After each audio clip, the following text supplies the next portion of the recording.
ভারতবর্ষে পেট্রোলের দাম এখন 100 টাকারও বেশি, কোথাও 102 টাকা, কোথাও 105 টাকা। কিন্তু জানলে চমকে যাবেন, ভুটানে পেট্রোলের দাম মাত্র 64 টাকা। এবার আসল টুইস্টটা বলি, ভুটান কিন্তু ভারতবর্ষ থেকেই পেট্রোল কেনে। তাহলে কি ভুটান সরকার কোনো ভর্তুকি দিচ্ছে?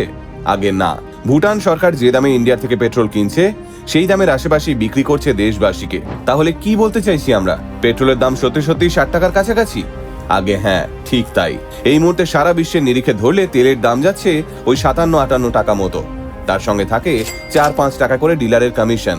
তাহলে কত টাকা হলো? ওই 63 টাকার কাছাকাছি। তাহলে আমাদের দেশে পেট্রোলের দাম এত বেশি কেন? এর একটাই উত্তর, TAX, ট্যাক্স।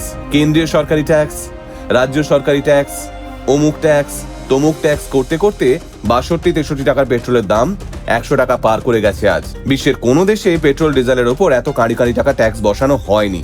এক কথায় মদ সিগারেটের চেয়েও সরকার বেশি ট্যাক্স আদায় করে পেট্রোল ডিজেল থেকে। কিন্তু কে বলবে এই নিয়ে? এখন তো আবার তার মধ্যে ইথানল মেশানো চলছে, অথচ দাম এক ফোঁটাও কমেনি।